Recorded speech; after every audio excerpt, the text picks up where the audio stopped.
Oração para negar o mal. Neste momento, compreendi que minha imagem verdadeira é filha de Deus. Compreendi também que a imagem verdadeira deste mundo é o reino de Deus. Se enxergo algum aspecto imperfeito, isso não passa de miragem. A imperfeição não existe. O mal não existe originariamente. É verdade que o pensamento é força motriz e que aparece o bem quando se pensa no bem, e surge o mal quando nele se pensa. Isto é lei da mente. Porém, mesmo que surjam coisas más por se pensar nelas, elas não são existências verdadeiras. Elas se manifestam segundo a lei mental da manifestação da miragem. Coisas e fatos maus não são existências verdadeiras. São inexistentes e apenas parecem existir. São como as imagens cinematográficas. Mesmo que a personagem de um filme pareça morta, o ator continua vivo e sadio. De modo análogo, por mais que você pareça doentio e por mais que este mundo pareça imperfeito, essas imperfeições não existem de verdade e você continua sadio e vigoroso num mundo perfeito e harmonioso.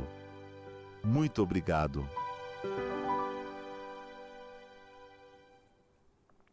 Olá, caros amigos, admiradores da educação da vida. Então, vamos aqui iniciar mais um programa, tecendo alguns comentários e observações sobre esse assunto tão empolgante que é a educação. E, para tanto, nós vamos utilizar nessa exposição o livro Princípio Básico da Felicidade. E indo já direto ao texto, que foi indicado na página 37, começa o capítulo 2, cujo título é Filosofia da Unidade Essencial.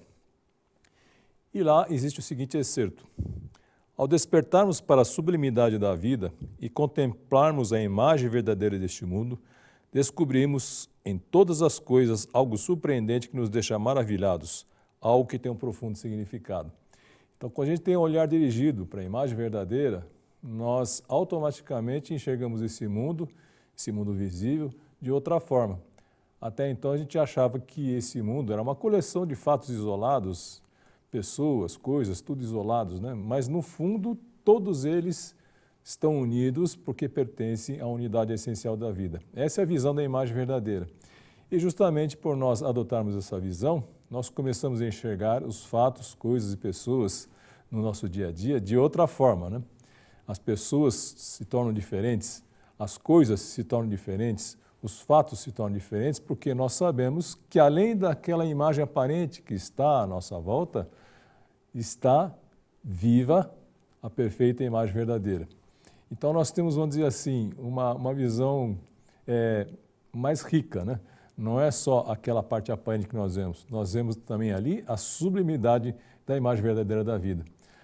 É por isso que, ao vermos uma flor, nós ficamos encantados com sua beleza, porque nós vemos não só a parte física, né, as pétalas e os demais componentes físicos daquela flor, mas também algo que ela nos traz do mundo da imagem verdadeira, o sentimento de beleza, o sentimento de admiração. Bom, seguindo o texto, ele diz o seguinte: observar as coisas com espanto e admiração, como na primeira vez que vimos, essa capacidade é algo muito precioso. Então, essa capacidade de ver as coisas, embora não seja a primeira vez, mas de modo como se fosse a primeira vez, é uma capacidade que o mestre diz que é algo muito precioso, ou seja, é rico. Quem tem essa capacidade, quem cultiva essa capacidade, é uma pessoa verdadeiramente rica. Um exemplo disso são as crianças, né? Nesse sentido, elas são muito mais ricas do que nós, porque vocês já viram o exemplo das crianças ao verem um filme que elas gostam, por exemplo, né? Elas vêm uma vez, duas vezes, três vezes, várias vezes, e, no entanto, cada vez que elas assistem aquele filme, conseguem encontrar significados diferentes. É o mesmo filme, mas como ela tem um olhar atento, um olhar precioso, ela consegue descobrir significados a cada vez que olham o filme. Então, quem tem essa capacidade, quem não tem pode cultivar também, porque já teve na infância e perdeu, né? Basta resgatar essa capacidade. Quem tem essa capacidade é realmente a pessoa verdadeiramente feliz e rica, porque está sempre imersa no mundo novo. Aí o mestre Masaru Taniguchi vai dar um exemplo. Mantemos-nos vivos graças ao ar que respiramos incessantemente. No entanto, não percebemos quanto devemos ao ar e por isso não sentimos gratidão a ele. Isso porque estamos por demais acostumados a receber os benefícios do ar. Nós nunca agradecemos ao ar, né? Talvez porque não pagamos por ele, né? Como ele não tem preço, não precisamos comprar o ar, a gente não dá valor, né? Isso porque às vezes nós estamos apegados demais à mente econômica. O que quer dizer mente econômica? A economia, todos nós sabemos, né? É a ciência que estuda a escassez. Então, a mente econômica só dá valor àquilo que é escasso. Aquilo que é abundante, porém essencial à vida, que é o ar, mas como está aparentemente abundante, nós não damos valor e não agradecemos, né? Essa não é exatamente a orientação que a CETIONE nos dá em relação às coisas que nos cercam, né? Como nós dissemos, né? Ter essa capacidade de se maravilhar, né? Por exemplo, com essa bênção infinita, que é o ar, que nos rodeia e que nos é fornecido continuamente, sem nenhum tipo de interrupção, a gente não dá o devido valor e não agradece. Então, quem quer cultivar esse sentimento de se maravilhar com as coisas, né, pode começar por aí, agradecendo ao ar, né? Esse ar que é fundamental para nós vivermos, né? Basta você segurar a respiração por alguns minutos, segundos, e você perceberá que ele é fundamental para o cumprimento da nossa missão aqui na face da Terra. Então, o ar é digno de gratidão. Se a gente ficar preso à mente econômica, ou seja, a mente que estuda só a escassez, nós não desenvolvemos a mente da gratidão. Muito obrigado, né? E assim também nós vamos exercitando a capacidade de reconhecer as infinitas dádivas que nos cercam, né? Tudo no mundo se movimenta para que o homem, o ser humano e todas as demais criaturas cumpram a sua missão, a missão que foi dada por Deus aqui na face da Terra. Isso é maravilhoso, né? Outra coisa também, né? O ar que nós respiramos tem a proporção de 20%, em torno de 20% de oxigênio, e é uma proporção que se mantém constante. Quantos seres trabalham na natureza e na Terra para que essa proporção de 20% de oxigênio no ar seja constante, né? Muitos seres, né? Eu estou respirando nesse momento, vocês também, porque estão vivos, né? Então nós estamos aspirando o ar, que é composto de nitrogênio e oxigênio, basicamente, mas expelimos o gás carbônico, né? Se fosse só contar esse movimento, não só o ser humano, mas outros seres e animais, eles inspiram o ar e expelem gás carbônico. Se fosse contar só esse movimento, uma hora se extinguiria o oxigênio aqui na face da Terra, né? No entanto, a natureza, com suas árvores, né, e outros seres também, fazem com que esse gás carbônico que foi expelido por nós seja capturado pelas árvores e pelo processo de fotossíntese, esse gás carbônico ele é quebrado, né? Uma parte que é o carbono fica no tronco da árvore e nos seus frutos, e a outra parte ele é expelido pela árvore como oxigênio. E daí aquele oxigênio que nós consumimos no nosso respirar, ele é reposto pela natureza através do processo de fotossíntese. Então, quantos seres estão trabalhando para nós para que nós tenhamos a constância de 20% de oxigênio no ar? Muitos seres, né?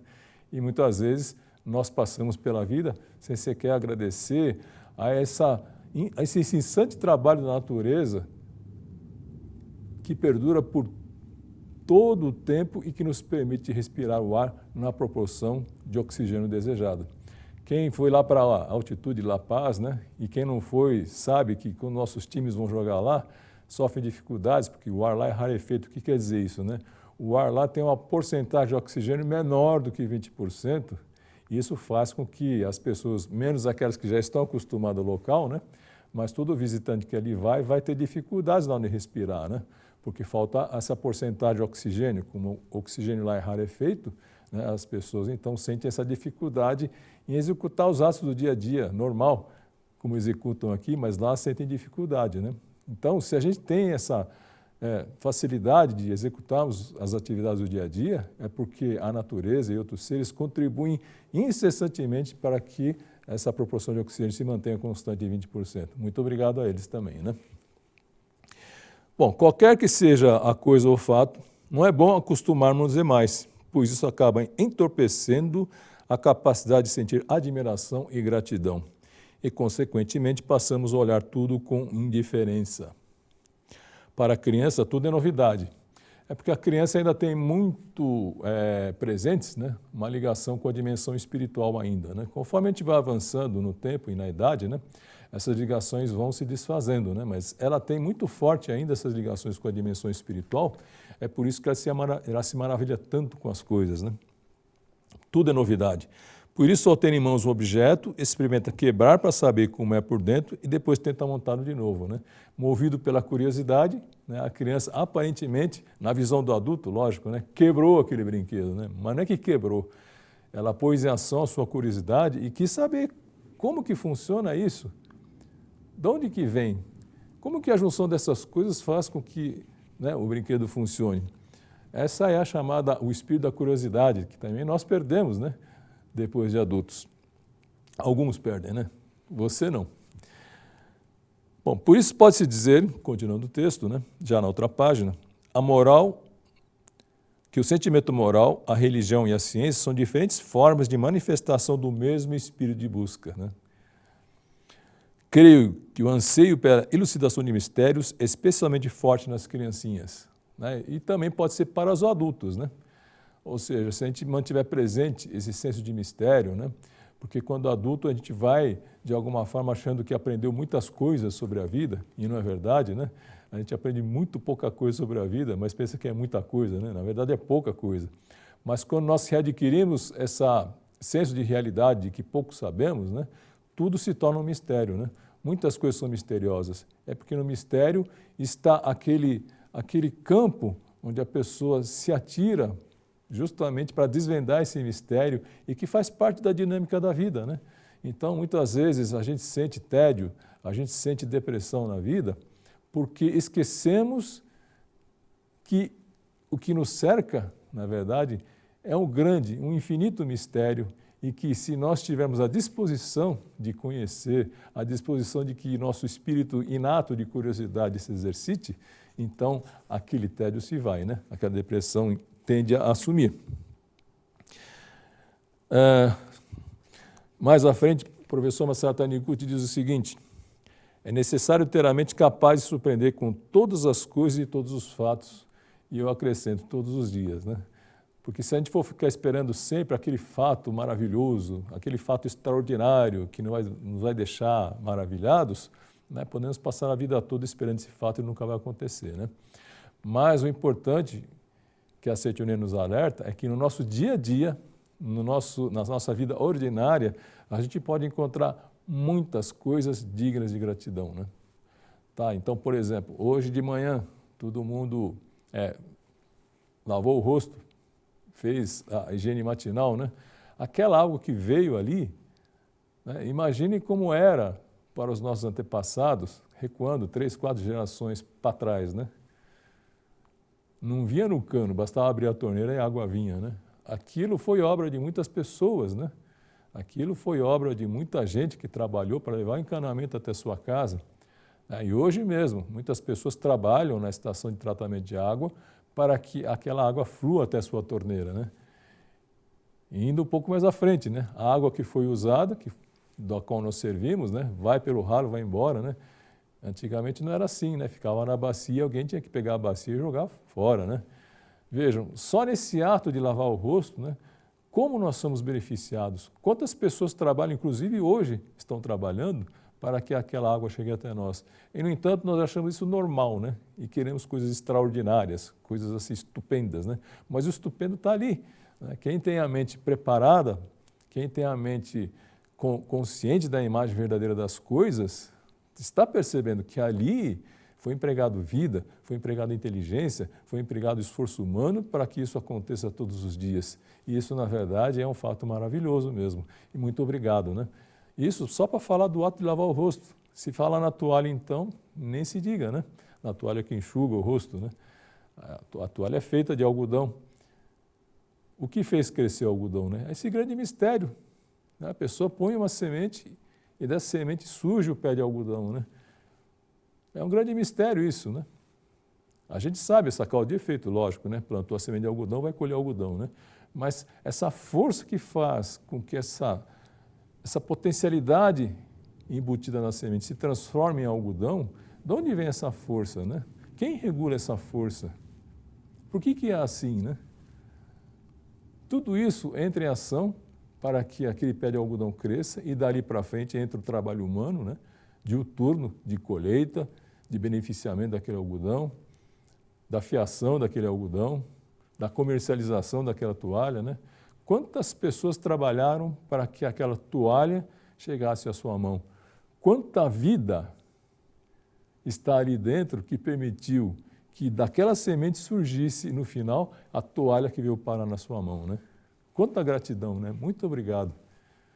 Vejam, só de manhã, esses dois pequenos fatos, quem tem a disposição de cultivar essa mente que se maravilha com as coisas e fatos, veja quanto objeto de admiração, quanto objeto de gratidão.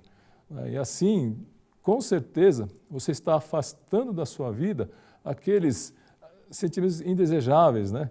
De tédio, de desânimo, de falta de sentido da vida, né? Olha que riqueza, né? Quando nós exercitamos esse espírito de curiosidade, de gratidão. As pessoas, em geral, acham natural o fato de todos os indivíduos, independentemente da raça, etnia ou nacionalidade, terem traços fisionômicos basicamente iguais. Os olhos e a boca no sentido horizontal e o nariz no sentido vertical. Mas por que esse padrão se as origens são tão variadas, né? A gente podia pensar exatamente nisso, né? Pessoas de culturas às vezes tão diferentes, etnias tão diferentes, né? Mas todos eles têm essa mesma disposição anatômica, né? 2 olhos na horizontal, nariz na vertical e a boca na horizontal. A gente acha normal isso daí, né? É porque nós estamos pertencendo exatamente à unidade essencial da vida, né? Todos somos um, todos somos da mesma origem. Por isso que existe essa igualdade, embora as condições ambientais, as condições culturais, as condições étnicas sejam bastante diferentes, né? Em qualquer lugar do mundo que nós formos, se a pessoa exibir um sorriso, você vai entender, aquela pessoa está contente, né? Do contrário, se a pessoa estiver chorando, com as lágrimas caindo pelo rosto, nós vamos entender que a pessoa está triste, né? Às vezes são pessoas que nós mal conhecemos, né? É uma outra cultura, no outro lado do mundo. No entanto, quando tem esse tipo de reação, já existe uma linguagem que nos faz entender, aquela pessoa está triste, aquela pessoa está alegre, né? Esse é mais um fato demonstrativo que todos nós pertencemos à unidade essencial da vida. Seguindo o texto, ao refletirmos sobre isso, não podemos deixar de sentir um assombro diante desse mistério. E aprofundando a reflexão, chegamos à compreensão de que o idealizador, o arquiteto, é um só, ou seja, Deus, né? Se vocês abrirem os olhos da mente e contemplarem o universo, reconhecerão em toda parte o assombroso mistério da unidade essencial da vida, né? Por exemplo, o próprio fato de vocês entenderem o que lhes digo é um surpreendente mistério da unidade essencial da vida. Vocês percebem que nesse momento estou lhes dirigindo palavras, mas o que são palavras? São apenas conjuntos de sons produzidos pelo processo físico em que as cordas vocais se movem e provocam a vibração do ar. Mas ao ouvir minhas palavras, vocês entendem meus pensamentos e a forma como eu os expresso e captam os significados. Como podem as meras vibrações das cordas vocais e do ar fazer com que os ouvintes elaborem o raciocínio que sintonizam com o pensamento do articulador das palavras? Isso é algo inexplicável. Por que é assim? É inexplicável, misterioso, assombroso. No entanto, as pessoas em geral não se surpreendem com esse fato, considerando-o simplesmente natural e não pensam com seriedade no assunto. Por isso, não compreendem a verdade fundamental. Mas muitas vezes, mesmo essas pessoas que não refletem sobre esses fatos, às vezes passam por experiências que são misteriosas mesmo, né? Quantas vezes nós já ouvimos falar de uma mãe que sente um mal-estar súbito e naquele mesmo instante o filho dela está passando por alguma dificuldade, algum incidente ou algum acidente em que o coloca em perigo, né? Estão distantes, né? No entanto, o que o filho está vivendo, aquela situação de perigo, de alguma forma é transmitido para a mente da mãe, né? E a mãe sente aquela sensação de perigo mesmo, né? Sem que o filho esteja perto e longe das suas vistas, né? Isso acontece porque todos nós pertencemos à unidade essencial da vida, né? É preciso refletir sobre as seguintes questões. Por existir a conexão entre a mente e elementos materiais como as cordas vocais, o ar, o cérebro, as vibrações desses elementos resultam em vibrações mentais. Também nas relações humanas, o eu e os outros somos essencialmente uma só vida, embora estejamos separados fisicamente e por isso nossas mentes se comunicam, né? Então, essa unidade essencial, vocês estão vendo, né, envolve não só os seres humanos, mas também todas as espécies de vida. Porque todos os seres vieram de um único arquiteto, que é Deus, né? Por isso que a Setionê dá muito valor à biodiversidade, né? Ou seja, dá valor à manifestação do maior número possível de espécies de vida. É a chamada biodiversidade, né? Porque a biodiversidade, ela de alguma forma, ela espelha a infinitude que é esse mistério, né? Esse mistério no qual Deus está cercado também é infinito. Por ser infinito, ele permite enxergar ou ter espelhos em diferentes ângulos, porque sendo infinito, nós teremos infinitos ângulos que poderão manifestar a beleza e a infinitude de Deus, né? Então, cada espécie de vida é um espelho colocado num determinado ângulo. E mais, mesmo espelho que foi colocado nesse determinado órgão, que determina uma espécie, ele tem pequenas variações que constituem a individualidade de cada um, né? Então, como eu disse, nós seres humanos temos em comum essa disposição dos órgãos do nosso rosto, né? Olhos na vertical, olhos na horizontal, nariz na vertical e a boca na horizontal. Mas cada um de nós tem uma disposição peculiar, né? Isso é a chamada individualidade, né? Embora eu pertença à espécie chamada ser humano, né, eu tenho minhas peculiaridades no rosto e em outras partes do meu ser também, né, que me distinguem como individualidade. Então, quanto mais elevada a espécie, mais elevada é a individualidade, né? A biodiversidade também reflete a sabedoria da vida que se instalou aqui no planeta Terra há coisa de 4 bilhões de anos. E através de experimentos, né, entre erros e acertos, foi desenvolvendo essa teia da vida que alimenta, nutre e une todas as espécies, né? Essa teia da vida, essa grandiosa teia da vida que se foi desenvolvendo durante 4 bilhões de anos e chegou até nós, ela reflete de alguma forma essa verdade da unidade essencial entre os seres da vida. Essa unidade essencial da vida, então, faz com que essa teia, que engloba todas as espécies, em seu conjunto, espelhem a unidade essencial da vida. Cada um com a sua função, cada um com o seu papel, nesse grandioso teatro da vida, né? Nós, seres humanos, somos um nó dessa grande rede, né? Então, nós dependemos das outras espécies de vida. Por isso que a Setionê fala do valor e do cultivo da biodiversidade, porque todas elas refletem de alguma forma Deus e todas elas contribuem para o cumprimento da nossa missão aqui na face da Terra. Parece que não, mas é assim. Nós pertencemos a essa rede e, portanto, a integridade dessa rede manifestada aqui na Terra é que nos garante a nossa sobrevivência e também, mais do que isso, né, nos garante participarmos desse jogo da vida, participarmos alegremente do jogo da vida para o qual nós viemos aqui na face da Terra, né? Então, nesse sentido, a gente escapa um pouco da visão antropocêntrica que foi cultivada já de alguns séculos, né, provavelmente lá O professor Masanu Taniguchi faz sempre esse corte epistemológico, né? Ele coloca lá o corte histórico começando da Revolução Industrial, né? Mas tomando esse corte, né, então vamos dizer que da Revolução Industrial para cá, né, a gente foi perdendo essa noção de que o ser humano pertence à natureza, né? O ser humano é um dos elementos da natureza, muito importante, né? Mas é uma verdade que não dá para escapar. Fazemos parte dessa unidade essencial e, portanto, fazemos parte da rede que é a manifestação dessa unidade essencial aqui na face da Terra, né? Essa rede da vida. Então, nessa rede da vida, uns auxiliam os outros. Então, desse auxílio mútuo é que essa rede foi se estendendo, né? E de tal forma que cada vez mais espécies e espécies fossem se manifestando aqui na face da Terra, né? Isso é natural, porque na imagem verdadeira da vida, nós temos infinitas espécies de vida. Portanto, a tendência é de que aqui na face da Terra, essa infinitude também esteja manifestada.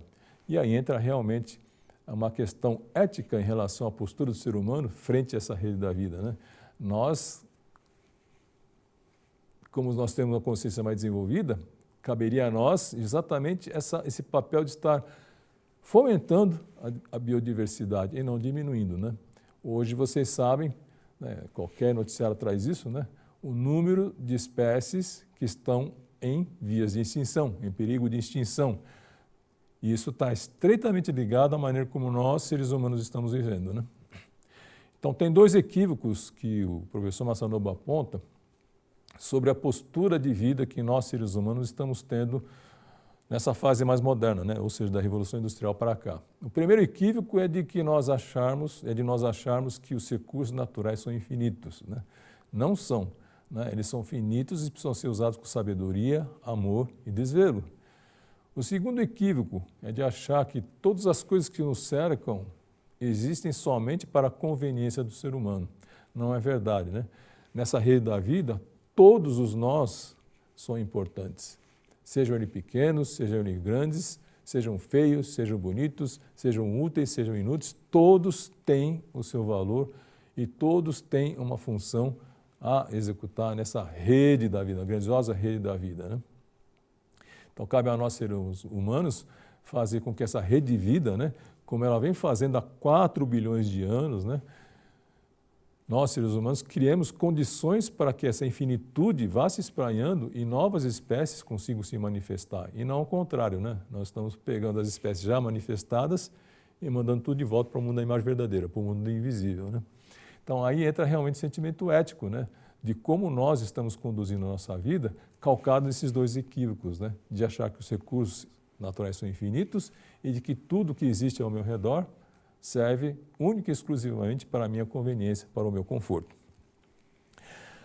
A biodiversidade é tão importante e nós vivemos num país importante do ponto de vista da biodiversidade. O Brasil é um dos países mais importantes no concerto mundial quando se fala de biodiversidade. Aqui no nosso país nós temos um número de espécies manifestadas, né, que muitas vezes nós não conseguimos ter a velocidade sequer de catalogar essas espécies novas que nós vamos descobrindo, né? Mas que deveriam causar assombro mesmo, né? Como eu disse lá no começo, a capacidade de se assombrar, né? A capacidade de se maravilhar, né? Então, não só aos cientistas, mas deveria caber a todos nós esse assombro, né? De nós entendermos que vivemos num país onde há muito a ser descoberto, onde há muito que é novo em termos de espécies que sequer foram catalogadas, que sequer foram examinadas, né? Ainda tem muitas dessas espécies e todo dia nós descobrimos uma espécie nova nas nossas florestas, nos nossos hábitats. Isso deveria ser um sentimento de maravilhamento, né? De nós que possuímos essa biodiversidade. Mas esse sentimento de maravilhamento começa na nossa mente, né? Se a nossa mente não está preparada, se a nossa mente não está de acordo com a imagem verdadeira, né, então precisamos fazer esse esforço de focar nossa mente para a imagem verdadeira e focar a infinitude, o mistério, as coisas a serem descobertas, as coisas que nós vamos ainda desvendar, né, e que está na nossa natureza. O país Brasil é um dos mega diversos, né, um dos países onde a biodiversidade se manifesta assim abundantemente, né? Então, nós brasileiros precisamos mudar a nossa mente também, né? E reconhecer que a biodiversidade é um tesouro mesmo, porque quem reconhece a biodiversidade é porque ainda não perdeu ou está cultivando esse sentimento de se maravilhar com as pessoas, coisas e fatos, principalmente com aquelas coisas que ainda não conhecemos. Em relação a isso, eu queria citar um biólogo Edward O. Wilson, né, que escreveu esse livro, A Criação que Tenho em Mãos. E lá na página 33 ele diz o seguinte: há um contraste espantoso entre a floresta tropical e os habitats ao seu redor, onde a floresta foi derrubada pelo homem para dar lugar ao desenvolvimento humano. E a gente sabe, né? Quando fala de desenvolvimento humano, um dos vetores principais desse desmatamento ou desenvolvimento humano é a criação de gado, né? No Jari, no estado de Rondônia, na região norte do Brasil, os entomologistas já registraram em alguns poucos quilômetros quadrados 1.600 tipos de borboletas. Em alguns poucos quilômetros quadrados, né? 1.600 tipos de borboletas. É muita diversidade, né? Em pastagens próximas de uma área similar, ou seja, essa área similar àquela onde a mata foi derrubada, para dar lugar às pastagens. Onde a floresta foi transformada em pasto pela derrubada de árvores e pelas queimadas, pode haver, não sei o número exato, mas já examinei lugares semelhantes, talvez 50 espécies, ou seja, saímos de 1.600 espécies de borboletas para 50 espécies. Mais um número indeterminado que vaga pelos terrenos inóspitos, passando de um fragmento de floresta para outro. Essa mesma desproporção se aplica quando se fala em mamíferos, aves, sapos, aranhas, formigas, besouros, fungos e outros organismos, inclusive, no mais alto grau, nos milhares de espécies de árvores e incontáveis seres vivos que residem nas copas. Tá, então, veja, esse é o país que nós vivemos, né? Então, se a nossa mente estiver voltada para a imagem verdadeira, para a sua infinitude, para a sua diversidade, pelos infinitos ângulos que ela apresenta, e nós nos maravilharmos com isso, nós estaremos criando as condições para que olhemos aquele pedaço do nosso país, né, chamada Floresta Amazônica, de outra forma, né? Não mais apenas como recurso econômico, mas também como recurso de maravilhamento ou de manifestação das infinitas virtudes de Deus aqui na face da Terra. Então, esse é o convite que é feito para nós, brasileiros, agora no século XXI, né? Então, veja, há pouco falei do ar, né? Vocês se lembram que neste ano, aqui na região sudeste e também em outras regiões do Brasil, o quanto nós sofremos pelas queimadas, quanto o ar ficou carregado de resíduos, quanto o ar ficou poluído por conta das queimadas, né? Por sorte, as chuvas vieram e com as chuvas o ar se purificou, né? Mas nós percebemos naquele momento como é viver num ambiente onde o ar está sempre carregado, todos os dias, sempre carregado de partículas, né? Sempre carregado de produtos que resultam da queimada das florestas, né? Nós passamos vários dias assim, né? E eu, pelo menos, acho que posso compartilhar esse sentimento com alguns, né? Muitos, talvez. A gente se sente numa prisão, porque o ar que nos cerca, de repente, não apresenta mais aquelas condições ideais para que possamos respirá-lo. Esse é realmente uma manifestação da exacerbação dessa mente econômica, né? Ou seja, o que é mente econômica mesmo? Sabemos que economia é a ciência que estuda a escassez, né? Ou seja, quando o ar conveniente para nós respirarmos se torna escasso, aí parece que ele toma valor, né? Aí se fala, por exemplo, da privatização do ar, né? A pessoa dá risada, como é que vai privatizar o ar, né? Isso acontece na China, né? Como todos sabem, a China é a grande fábrica do mundo, portanto também local onde há muito poluente, né? Pelo processo de fabricação das coisas. E há momentos ali na China e há lugares, por exemplo, que a pessoa tem que instalar um purificador de ar em casa, né? Para que o ar seja purificado, pelo menos na casa onde ele vive, né? Isso é privatizar o ar, né? Em outras palavras.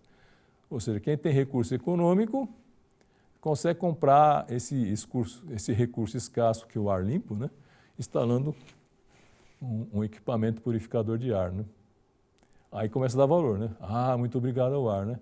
Antes que isso aconteça, né, é preciso que todos nós cultivemos o sentimento de gratidão e maravilhamento pelas milhares, milhões de bênçãos que nós estamos envolvidos.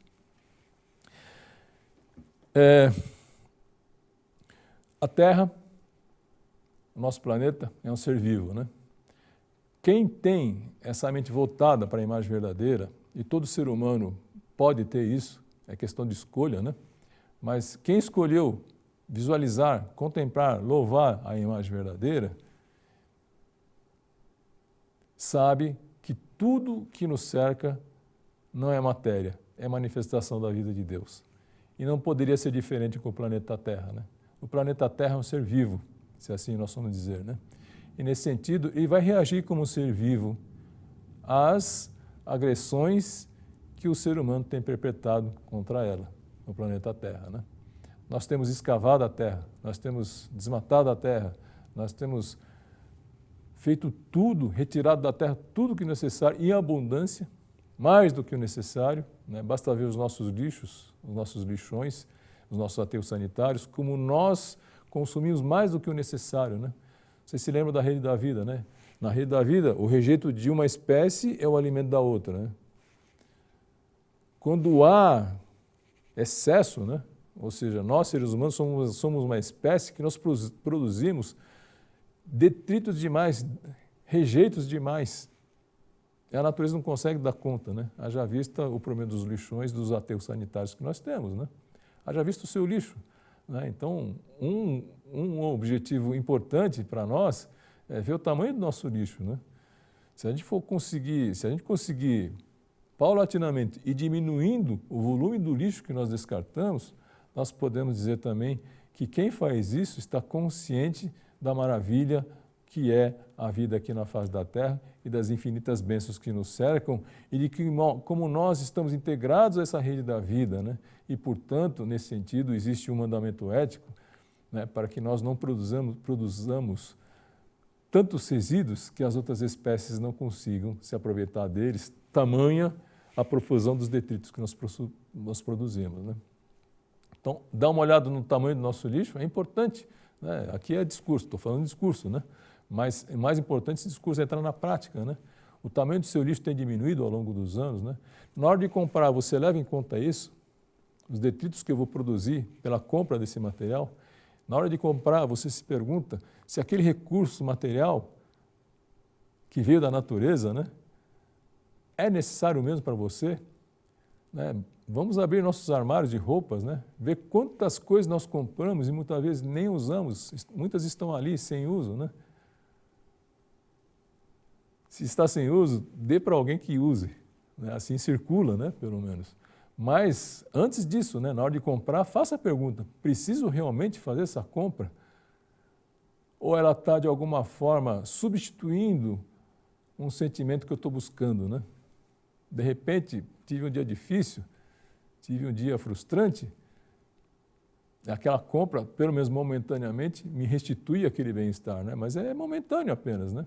Não seria o caso de entender por que eu estou nesse estado de espírito e o que esse estado de espírito está demandando de mim? Se é oração, que faça oração. Se é reconciliação, que faça reconciliação. Mas não tente resolver isso só comprando. Essa é a mensagem que fica, né?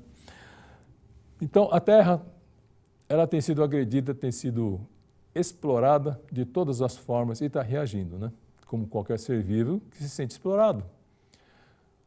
Um evento, ou os eventos indicativos dessa reação, nós tivemos aqui no Brasil, em maio, né? Vide as inundações que acometeram o estado do Rio Grande do Sul. É um fato que nunca havia acontecido, um fato que chamou a atenção de todos, né? Mostrando que a natureza é um ser vivo e ela vai querer que a reconheçamos como um ser vivo e, para isso, vai haver tantas lições quantas forem necessárias até que todos nós reconheçamos que estamos vivendo num planeta que é vivo.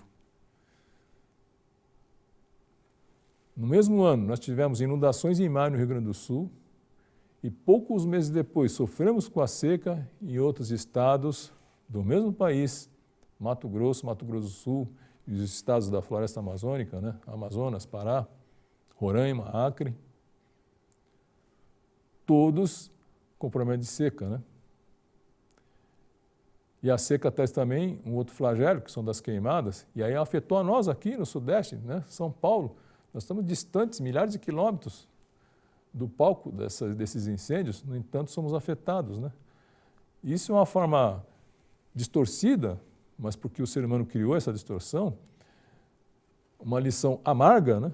Mas para entendermos que nós pertencemos à unidade essencial da vida. Então achamos, a floresta amazônica é problema deles lá, né? Não, é problema nosso. O ar que nós respiramos, poluído pelas queimadas que ocorreram lá, afetaram a nós aqui, no Sudeste, né? Isso para mostrar claramente que nós pertencemos à unidade essencial da vida. Não dá mais para escapar dessa verdade, né? E nessa unidade essencial da vida, nós somos um com esse planeta Terra, que é um ser vivo. É isso que se chama de adquirir consciência planetária, né? Ou seja, atribuir à Terra o valor que ela tem de fato, que é um ser vivo. Ela não é algo que é, sabe, é matéria, né? Que está aí para a gente usar e se divertir e usar somente para nossas conveniências e para o nosso egoísmo. Em relação a essas catástrofes naturais, queria falar um pouco aqui da oração para visualizar a grande harmonia entre a natureza e os seres humanos, que consta desse canto em louvor à natureza, de autoria do professor Masanobu Taniguchi. Em determinado trecho dessa oração, ele diz aqui, né? Mesmo que os seres humanos desbastem montanhas, cortem florestas, represem rios, aterrem lagos e mares, na busca unicamente de sua prosperidade, isso não é a vontade de Deus. Porque fere esse conceito básico, esse princípio básico da unidade essencial da vida, né? Então, quando nós realizamos todas essas obras buscando unicamente a nossa prosperidade, nós estamos declarando, em outras palavras, que não pertencemos à unidade essencial da vida. Basta unicamente nós prosperarmos, né? Com isso, nós estamos negando essa verdade da unidade essencial da vida e os reflexos estão aí, né? E o professor Masanobu Taniguchi, ele é muito taxativo nesse ponto, né? Ele diz, continuando o texto, isso é obra criativa fracassada, que em nada espelha o mundo da imagem verdadeira que Deus declarou ser muito bom. Vocês se lembram, né? Gênesis capítulo 1. No final do sexto dia, Deus viu tudo quanto tinha feito e declarou, está tudo muito bom, né? Então, Gênesis, de alguma forma, ele é uma pintura, né? Do que seria a imagem verdadeira da vida. E aí entra aquela questão ética que já levantei lá atrás, que é de como nós, seres humanos, né, na nossa postura ética em relação à natureza, em relação à vida, devemos nos portar, né? Ou seja, a gente tem a missão dada por Deus de que aquele mundo da imagem verdadeira se manifeste concretamente aqui na face da Terra, né? Ou seja, aquele mundo muito bom, né? Sempre chegará a hora em que aquilo que não é a imagem verdadeira encontrará a destruição e a ruína. É o colapso do que é falso, é a autodestruição do karma, né? Então, como nós viemos acumulando esses pensamentos errôneos em relação à vida, em relação à natureza, em relação aos mistérios da vida, em relação à infinitude da vida, né, esses equívocos, de alguma forma, vão se autodesintegrar, né? Agora, essa autodesintegração, ela será tão ou mais grave e dolorosa quanto, na proporção inversa do quanto nós nos conscientizarmos da imagem verdadeira da vida, né? Em outras palavras, quanto mais nós nos conscientizarmos de que tudo é vida de Deus, menor serão os efeitos dessa autodesintegração que vem se acumulando, não é de hoje, é de séculos e séculos, né? É só aqueles equívocos que já apontei, né? Recursos naturais infinitos, tudo que está aí é para o ser humano se aproveitar, dane-se as outras espécies, né?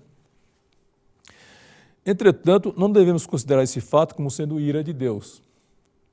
Não devemos olhar para o tsunami, ele está se referindo ao tsunami que aconteceu no Japão e que teve aquela destruição toda lá, né? Não devemos olhar para o tsunami movendo-se a alta velocidade, destruindo vastas áreas agrícolas e empurrando tudo à sua frente, e pensar que sejam ações de Deus, tomado pela raiva e fúria. Deus não destrói montanhas para aterrar os mares. Ele não cria nas praias as terras agrícolas. Ele não constrói fábricas. Ele não constrói aeroportos ou usinas nucleares. Eles são todos atos dos seres humanos que pensam em seus próprios lucros e benefícios sem considerar a extinção de plantas e animais. Não há como os seres humanos viverem e prosperarem eterna e abundantemente enquanto conduzirem muitas vidas à extinção e destruírem o sistema de mútua sustentação e doação existente na natureza. A composição do mundo da grande harmonia é feita de tal maneira que todas as espécies de seres vivos prosperam apenas quando auxiliam, suplementam, complementam e doam-se reciprocamente. E mais à frente, o professor Masanobu diz o seguinte: estamos sendo ensinados que não importa quantas estruturas manufaturadas, melhor dizendo, lavouras, portos, estradas, linhas de força, sistemas de internet nós construamos, se ignorarmos e negligenciarmos a energia e a estrutura delicada e expansiva da natureza e cometermos o tolo erro de infringi-la e violá-la, a vida no mundo civilizado será destruída instantaneamente. O Bodhisattva, que reflete os sons no mundo, que é a nossa natureza verdadeira, está ensinando a todos nós, seres humanos. Sejam mais humildes, conscientizem-se de que são todos parte da natureza. Recupere o eu, que é um com a natureza. Então, essas catástrofes servem para que os seres humanos voltem suas atenções para o que está acontecendo de anormal, para que cada um, ao olhar aquelas cenas, reflita o que eu posso mudar no meu jeito de viver para que essa lição não seja mais necessária, para que ela não precise ser repetida, né? Ou seja, o quanto a minha vida está voltada para a imagem verdadeira, onde todos os seres se auxiliam, se complementam, se suplementam e se doam mutuamente, né? Então, o padrão de consumo que nós temos precisa ser revisado urgentemente. Não dá mais para continuar consumindo do jeito que nós consumimos. Se você vai ao supermercado, por exemplo, hoje os supermercados, muitos deles, têm aquela janelinha lá, né, de produtos que estão vencendo muito próximos. Então, nesse sentido, vá lá, né? Se você vai utilizar o produto rapidamente, vá naquele nicho, né? E aí você vai ver se seu produto está lá, né? Próximo do vencimento, porque se ele não for consumido, a gente sabe o destino, né? Será descartado. E mesmo se você não encontrar seu produto naquele nicho, quando você for na prateleira normal, se você vai usar rapidamente o produto, procure comprar aqueles que estão com data de validade mais próxima, pelo mesmo motivo, porque se eles não forem consumidos, serão descartados. Então são dádivas da natureza que a vida nos está oferecendo e que simplesmente não estamos reconhecendo, nós simplesmente descartamos, né? Então nós vivemos hoje numa sociedade em que o descarte parece que é sinal de riqueza, mas quem descarta assim tão indiscriminadamente, na verdade tem uma mente pobre, né? Porque não está reconhecendo, como nós dissemos aqui, a capacidade de se maravilhar com as pessoas, coisas e fatos, né? A criança vai na feira, por exemplo, fato muito incomum talvez hoje em dia, né? Mas se for, ela vai entender, vai comprar laranja-lima, né? E ao chupar a laranja-lima, ela fala, nossa, essa laranja é doce. Mas do lado da laranjeira, que produz a laranja-lima, não tem fábrica de açúcar. No entanto, existe um processo misterioso pelo qual aquela árvore retira os nutrientes da terra e através das condições ambientais também que são dadas, né? O sol, a luz, etc., né? Ela produz aquele fruto que é doce. Da mesma forma, uma árvorezinha que já produz laranja-pera, né? Não é tão doce assim. Mas, nossa, mas estão uma do lado da outra? Como é que isso acontece, né? Então, quando nós nos servimos desses frutos, a gente vai entendendo que estamos nos servindo, na verdade, um grande mistério. E aí surge naturalmente o sentimento de reverência àquilo que nós estamos consumindo, o sentimento de gratidão àquilo que nós estamos consumindo, né? Nós precisamos sair um pouco dessa lógica econômica, né? E começar a entrar e adentrar no mundo da imagem verdadeira e agir com um sentimento voltado para o mundo da imagem verdadeira, né?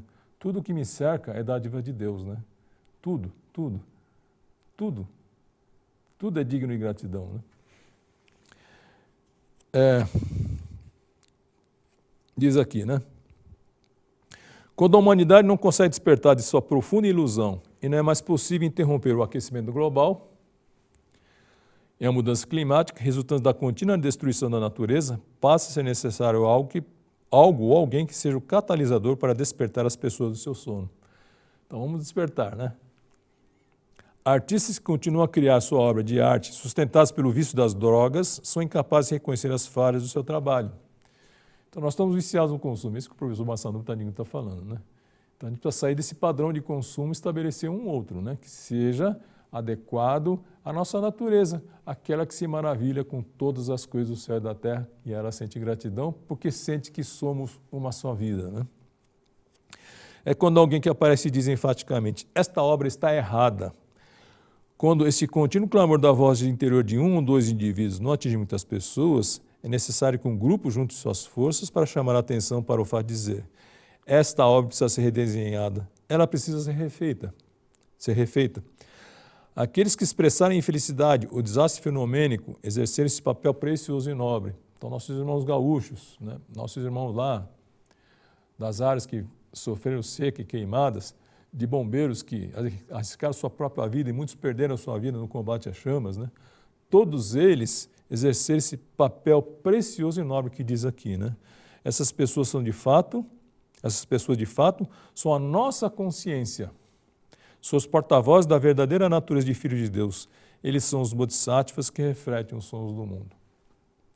Então, se a gente quer de alguma forma valorizar a ação de todos que perderam a vida, a ação não, esse efeito devastador que houve sobre as vidas, né? É reconhecer que eles tiveram um papel precioso e nobre de chamar a nossa atenção para o nosso modo de viver, para o nosso modo de consumir.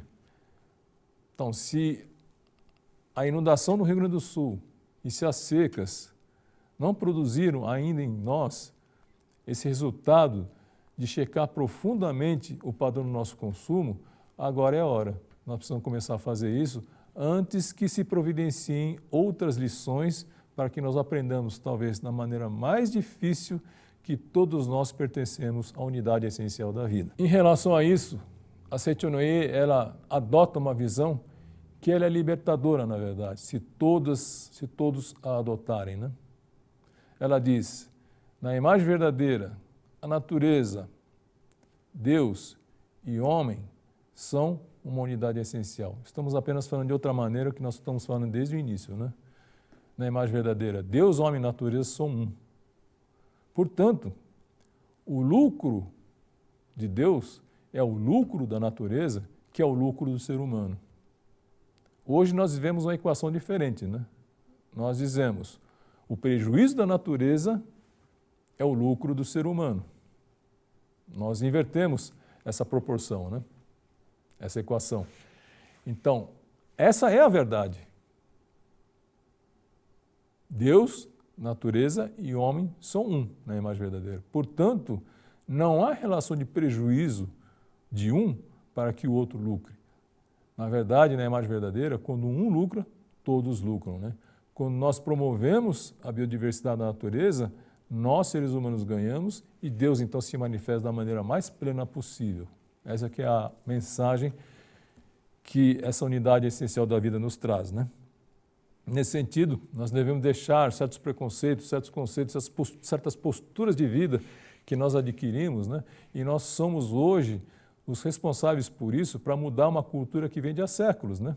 Mas a verdade é a verdade, né? Ela se impõe, mesmo que os vícios, como diz aqui o professor Masaru Taniguchi, sejam vícios seculares, né? De há muito tempo, né? 2, 3 séculos, desde a Revolução Industrial para cá, né? Então, nós precisamos cultivar a capacidade de ver as coisas da forma simbólica, né? Como símbolo e não como matéria, né? Nós precisamos ver as coisas como manifestação da vida de Deus. e entendendo que um simples objeto não é um objeto apenas, ele também é manifestação da vida de Deus. Quem tem ou procura cultivar isso vai entender que a pedra não é apenas uma pedra. A pedra é um símbolo que representa a capacidade de resistir à passagem da terra e continuar igual, ou seja, ela representa a constância, né? O ser humano, dentre outras coisas, é bom que ele tenha mudança, é importante isso para o ser humano, mas se só muda e não tem a outra parte, que é a constância, ele fica perneta, né? Porque o ser humano precisa das duas coisas, ele precisa da mudança, mas precisa da constância também. É da junção desses dois opostos que surge o ser humano verdadeiramente harmonizado com todas as coisas do céu da terra.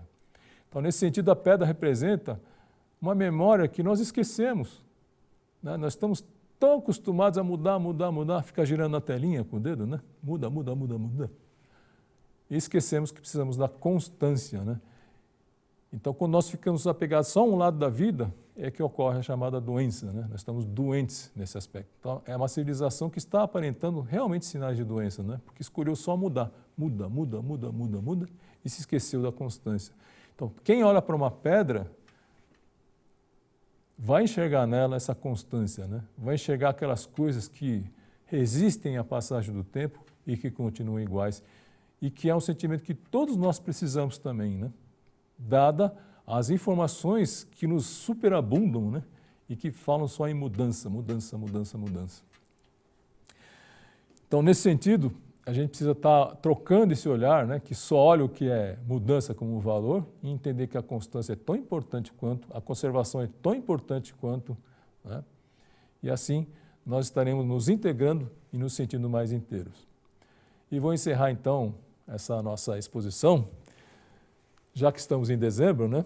Utilizando uma oração do livro Minhas Orações, de autoria do professor Masaharu Taniguchi, e que na página 182, livro Minhas Orações, né? Ele originalmente escreve uma oração chamada Ao Findar o Mês, mas como nós estamos agora nos últimos dias desse ano, eu vou adaptar essa oração para falar não no findar do mês, mas no findar do ano. Então a oração é muito bela. E ela tem essas seguintes palavras. Ao findar o ano, agradeço a Deus por ter podido viver em paz este ano e avançar um passo a mais rumo à vida harmoniosa. Deus Pai, fazer-me descobrir, respeitar, amar e reverenciar a Deus que está no interior de todas as pessoas. Fazer-me ver com perfeição a imagem verdadeira de todos os fatos e seres, sem que me prenda a falsa aparência de imperfeição. Se por descuido eu for tentado a criticar alguém, fazei calar a minha boca com a força de vosso amor e tornai magnânimo o meu coração, para que eu possa elogiar as pessoas vendo apenas as suas qualidades. Nos últimos dias do ano, agradeço a Deus pela proteção diária, pela orientação cheia de amor e sabedoria e pela provisão de gêneros necessários. Vós me guiaste por dentro e por fora, em todos os momentos e em todos os lugares. Vós me orientaste de modo mais perfeito, de acordo com a hora, o lugar e as pessoas, e graças a isso, pude passar todos os dias desse ano sem cometer grandes erros. Vós me indicaste sempre o melhor caminho. Com amor me protegeste em todos os aspectos da minha vida cotidiana. Protegestes a mim e aos meus familiares, dando-me saúde e segurança. Sei que essa proteção continuará eternamente.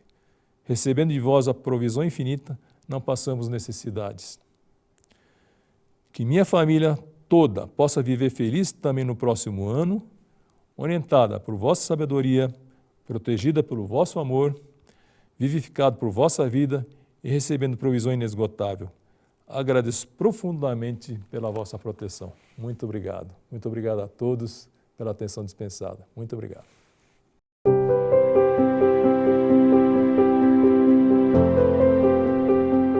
Em um mundo em constante transformação, a educação se torna uma chave essencial para moldar o futuro. A Seiichi Onoye do Brasil convida você para um evento único, onde o poder transformador da educação se alia à espiritualidade. De 8 a 12 de janeiro de 2025, no coração da natureza, celebramos os 55 anos das atividades dedicadas aos profissionais da educação e afins, com o 42º Seminário de Treinamento Espiritual para Educadores. Este encontro especial será uma oportunidade de vivenciar 5 dias de inspiração, aprendizado e conexão com a essência Homem-Filho de Deus. O tema deste ano: Consciência Planetária e Educação da Vida, nos convida a refletir sobre o papel da educação na criação de uma nova civilização, baseada na harmonia e no amor, através de palestras, meditação, oficinas, contato com a natureza e muito mais.